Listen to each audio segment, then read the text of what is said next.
Oke, halo teman-teman semua. Di sini kita bakal ngebongkar jurus-jurus ekonomi yang khusus banget dibuat untuk kalian, anak-anak SMK. Kita lupain dulu deh teori yang bikin pusing. Soalnya ini bakal jadi panduan praktis buat nguasain keuangan pribadi. Dan siapa tahu, jadi langkah pertama kalian buat jadi pengusaha muda. Keren kan?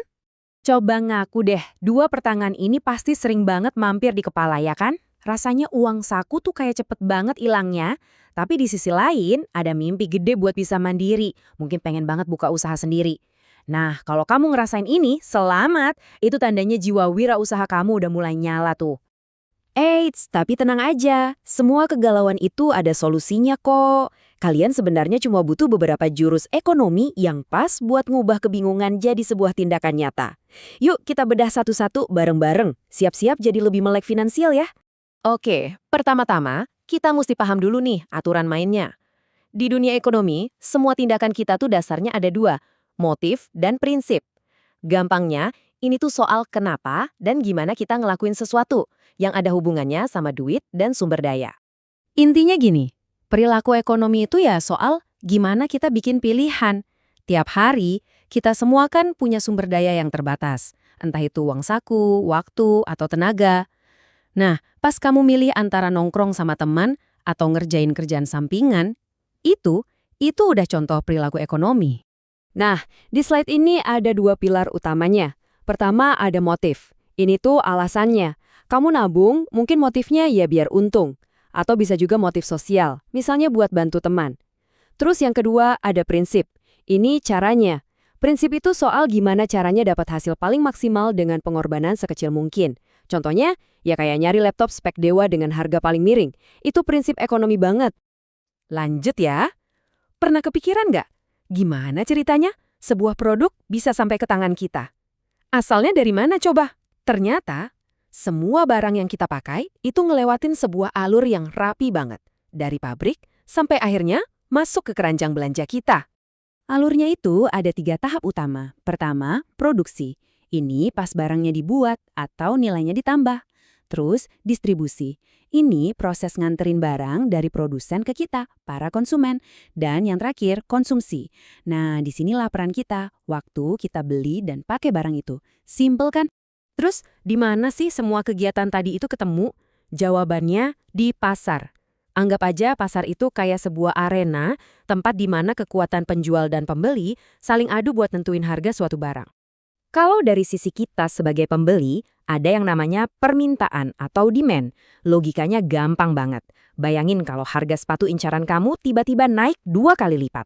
Kemungkinan besar, keinginan buat beli jadi turun drastis kan? Nah, itulah yang namanya hukum permintaan. Sekarang, kita coba lihat dari sisi penjual. Ini namanya penawaran atau supply. Logikanya gini, kalau penjual bisa jual produknya dengan harga lebih tinggi, mereka pasti jadi lebih semangat dong buat produksi dan jual lebih banyak. Keuntungan yang lebih gede jadi pemicunya. Jadi pas harga naik, penawaran juga biasanya ikut naik.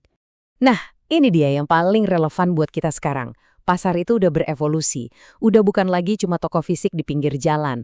Marketplace online, media sosial, itu semua sekarang udah jadi pasar raksasa. Tempat jutaan transaksi terjadi tiap detiknya. Ini peluang yang gede banget buat siapa aja, termasuk buat kamu. Percaya nggak, setiap masalah ekonomi yang kita lihat di sekitar kita, itu sebenarnya adalah peluang yang lagi nyamar. Buat seorang wirausahawan, masalah itu kayak undangan buat menciptakan solusi. Coba deh kita lihat gimana caranya ngubah tantangan jadi ide bisnis yang brilian. Coba kita perhatikan tabel ini. Ambil satu contoh ya, masalah pengangguran. Dampak sosialnya bisa serius banget, misalnya kriminalitas jadi meningkat. Tapi, coba lihat kolom solusinya, peningkatan skill dan wirausaha. Ini tuh kayak validasi langsung buat kalian, anak SMK. Keahlian yang lagi kalian pelajari sekarang ini adalah jawaban buat salah satu masalah ekonomi terbesar di negara kita. Keren banget! Oke, ini dia. Kita masuk ke bagian intinya. Bagian yang paling ditunggu-tunggu. Setelah kita paham teorinya, sekarang waktunya buat jurus-jurus praktis yang bisa langsung kamu terapin sebagai anak SMK buat naklukin ekonomi kamu sendiri. Udah siap? Jurus pertama dan yang paling dasar, paling fundamental, kuasai skala prioritas. Ini tuh seni buat bedain mana yang penting dan mana yang mendesak. Kalau kamu bisa menguasai ini udah langkah pertama buat pegang kendali atas keuanganmu sendiri. Kuncinya simpel banget. Bedain antara kebutuhan dan keinginan. Kebutuhan itu ya contohnya ongkos ke sekolah atau kuota internet buat belajar. Kalau keinginan, itu contohnya gadget keluaran terbaru atau beli skin di game favoritmu. Aturannya jelas banget. Penuhi dulu semua kebutuhan. Baru deh kalau ada sisa, boleh buat penuhi keinginan. Aturan sederhana ini dampaknya luar biasa loh. Lanjut ke jurus kedua. Latih matamu biar jadi kayak radar peluang. Seorang pengusaha sejati itu nggak nunggu kesempatan datang, tapi dia aktif nyari kesempatan itu. Dan seringnya peluang itu ada persis di depan mata kita. Gimana caranya? Gampang. Lihat aja sekelilingmu. Apa sih yang sering jadi keluhan teman-teman di sekolah? Ada nggak layanan yang kurang di dekat rumahmu? Nah, semua keluhan dan kekurangan itulah bahan bakar buat ide bisnis yang kreatif dan benar-benar jadi solusi.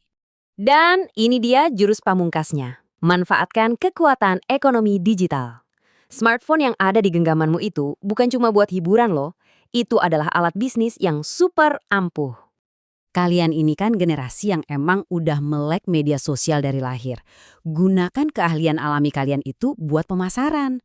Bikin konten yang menarik soal produk atau jasamu, manfaatin marketplace buat jangkau pelanggan di seluruh Indonesia. Serius deh, ini cara paling efisien buat bangun bisnis dengan modal minim. Dan sebagai penutup, ingat ya pesan penting ini, sukses dalam ekonomi itu bukan cuma soal ngumpulin untung buat diri sendiri. Ekonomi yang hebat itu adalah yang bisa tumbuh besar sambil ikut mengangkat kesejahteraan orang-orang di sekitarnya. Itu tujuan yang jauh lebih besar dan mulia. Nah, sekarang giliran kamu. Setelah kita ngobrolin semua ini, coba deh lihat sekelilingmu lagi, tapi dengan kacamata yang baru. Peluang usaha apa yang sekarang tiba-tiba kamu lihat? Apapun ide yang muncul, langsung catat.